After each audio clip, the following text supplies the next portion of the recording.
Assalamu alaikum wa rahmatullah wa barakatuh, mes frères et sœurs. Avant de commencer, je vous invite à vous abonner à la chaîne Hikmat Allah afin de ne manquer aucun rappel qui nourrit votre âme et rapproche vos cœurs d'Allah Azawajal. Avez-vous déjà entendu parler de cette sunna oubliée? Mettre un peu de sel dans sa bouche avant de commencer à manger? Une pratique simple, mais qui cache une sagesse profonde et spirituelle.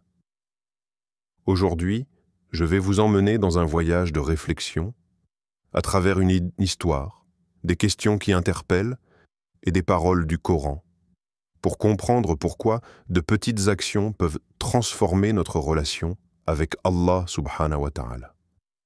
Une sunna cachée dans la simplicité. Le prophète Muhammad nous a appris que l'islam n'est pas seulement fait de grandes actions spectaculaires, mais aussi de petits gestes empreints de sagesse. Un compagnon rapporta que l'usage du sel avant et après le repas avait des bienfaits sur le corps et sur l'âme. Même si certains savants discutent l'authenticité de ce hadith, la sagesse qu'il renferme est profonde. Commencer avec ce qu'Allah a rendu pur et simple. N'est-ce pas une leçon de vie?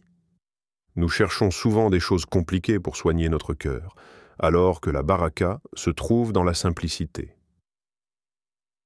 Allah dit dans le Coran, « Mangez de ce qu'Allah vous a attribué de licite et de bon. » Sourate An-Nahl, 16, 114. Et quoi de plus simple et naturel que le sel, élément de la création d'Allah Azawajal, une histoire qui réveille le cœur? On raconte l'histoire d'un vieil homme pieux qui, avant chaque repas, prenait un grain de sel. Quand on lui demanda pourquoi, il répondit « Je veux me rappeler que même le goût le plus simple, le plus discret, vient d'Allah subhanahu wa ta'ala. Si je suis reconnaissant pour cela, comment ne le serais-je pas pour les plus grands bienfaits ?» Cette sagesse nous ramène à un verset puissant. « Et si vous comptez les bienfaits d'Allah, vous ne pourrez jamais les dénombrer. » Sourate Ibrahim, 14-34. As-tu déjà pris le temps de remercier Allah pour le goût? Pour la langue qui distingue le sucré, l'amer, le salé? Peut-être qu'une simple pincée de sel est un rappel à la gratitude oubliée. La dimension spirituelle. Le sel a une force particulière. Il purifie, il conserve, il protège. Et de la même manière, le dhikr d'Allah purifie ton cœur, conserve ta foi et protège ton âme. Le prophète Muhammad a dit « Celui qui ne remercie pas pour les petites choses ne remerciera pas pour les grandes. » Alors demande-toi, si je ne suis pas capable de me rappeler d'Allah à travers un simple goût, comment puis-je prétendre l'honorer dans les grands moments de ma vie? Allah nous dit « Ô vous qui avez cru, mangez des bonnes choses que nous vous avons attribuées et remerciez Allah si c'est bien lui que vous adorez. » Sourate Al-Baqarah, 272. Une question qui change tout.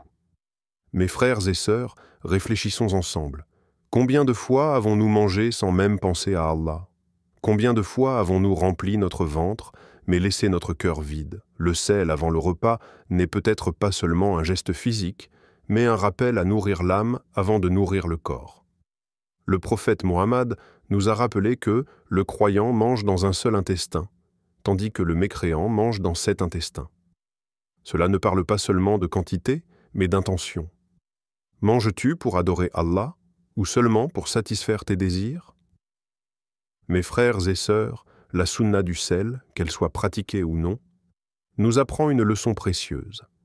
L'islam est une école de gratitude dans chaque détail de la vie. Alors, la prochaine fois que tu verras du sel sur ta table, rappelle-toi, c'est un signe de la générosité d'Allah. C'est un rappel pour commencer ton repas avec conscience. C'est un secret pour transformer une action simple en adoration. Allah dit dans le Coran, « Souvenez-vous de moi, je me souviendrai de vous, et remerciez-moi et ne soyez pas ingrats. » Sourate Al-Baqarah, 252. Que chaque bouchée devienne un dhikr, que chaque goût devienne une louange et que chaque repas devienne une porte vers la proximité d'Allah Azawajal.